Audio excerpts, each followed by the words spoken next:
कि उर्दू पढ़ना कटमुल्लाओं की तरह मौलाना बनाना की बात है। साइंटिस्ट नहीं बनते। फराह गोरखपुरी गोरखपुर के शायर थे, उर्दू के बहुत बड़े शायर थे। अब ये जो आर्ग्यूमेंट इनका आरएसएस का है कि नहीं ये बाहर से आए, तुम भी बाहर से आए। जितने आर्यंस है बाहर से आए, अगर ओरिजिनल है तो द्रविडियन और ट्राइबल लोग हैं। सुभाष चंद्र बोस जो आजाद हिंद फौज बनाए थे, उसका नारा क्या था? इत्तेहाद, एतेमाद और कुर्बानी। अभी आज से थोड़े दिन पहले उत्तर प्रदेश के चीफ मिनिस्टर ने उत्तर प्रदेश की असेंबली में ये कहा कि उर्दू पढ़ना कटमुल्लाओं की तरह मौलाना बनाना की बात है। साइंटिस्ट नहीं बनते। अब जाहिर है उत्तर प्रदेश के मुख्यमंत्री को तो उर्दू नहीं आती, मगर वो साइंटिस्ट क्यों नहीं बने, उसका जवाब वही दे सकते हैं। उत्तर प्रदेश के मुख्यमंत्री ने कहा कि उर्दू पढ़ने से कटमुल्ले बनते हैं। अब उत्तर प्रदेश के मुख्यमंत्री के जो बुजुर्ग थे या जिस आइडियोलॉजी से वो आती हैं, उनके किसी भी शख्स ने इस मुल्क की आजादी में हिस्सा नहीं लिया।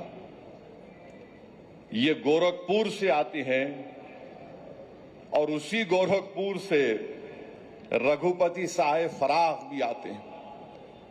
फराह गोरखपुरी उर्दू का एक बहुत बड़ा शायर था, मुसलमान नहीं था। अगर शायद असेंबली में कोई उठ के बोल देता मुख्यमंत्री को, तो मुख्यमंत्री बोलते नहीं नहीं उन्हें भी कटमुल्ला है। तो ये इनकी ये इंटेलेक्चुअल कैपेसिटी है इनकी। फराह गोरखपुरी गोरखपुर के शायर थे, उर्दू के बहुत बड़े शायर थे। अब मेरे अजीज दोस्तों और बुजुर्गों, जिसके जहन और दिल पर गहन लग चुका है, तो दुनिया की कोई रोशनी उसके सर पे नहीं पहुंच सकती। फराह गोरखपुरी का शेर क्या है सुनिए, ये बीजेपी आरएसएस वालों को बता रहा हूं, जो उर्दू बोलने वालों को कटमुल्ला कहते हैं। फराह गोरखपुरी ने कहा था, सरजमीन हिंद पर अक़वाम आलम के फराख, सरजमीन हिंद पर अक़वाम आलम के फराख, काफिले बसते गए हिंदुस्तान बनता गया। सरजमीन हिंद पर अक़वाम आलम यानी नेशंस आए इस देश में, बसते गए हिंदुस्तान बना। अब ये जो आर्ग्यूमेंट इनका आरएसएस का है कि नहीं ये बाहर से आए, तुम भी बाहर से आए। जितने आर्यंस है बाहर से आए, अगर ओरिजिनल है तो द्रविडियन और ट्राइबल लोग हैं। फराह गोरखपुरी ने सच्चाई को बयान कर दिया। अब इनको नफरत इतनी उर्दू से है कि इनको शायद ये भी नहीं मालूम होगा कि हसरत मोहानी ने कलकत्ता में अंग्रेज लीडर कौन था, मॉन्टेग्यू के खिलाफ हसरत मोहानी ने नारा लगाया था। क्या नारा लगाया था? इनकलाब जिंदाबाद, इनकलाब जिंदाबाद। अब शायद इनको ये भी नहीं मालूम होगा कि सुभाष चंद्र बोस, नरेंद्र मोदी उनका स्टैचू लगाए दिल्ली में।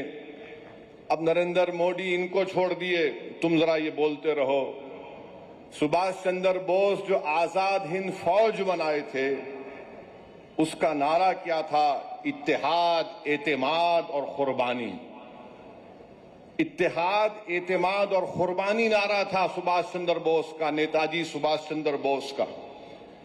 इस हैदराबाद से वजीर सुल्तान, एक मशहूर फैमिली थी, उनके एक खानदान के फर्द नेताजी के साथ चले गए भारत छोड़ के। इसी मुल्क में हैदराबाद के सफरानी साहब थे, नेताजी के साथ चले गए। ये नहीं मालूम शायद मुख्यमंत्री को, तो यहां हैदराबाद से हम मुख्यमंत्री को ज्ञान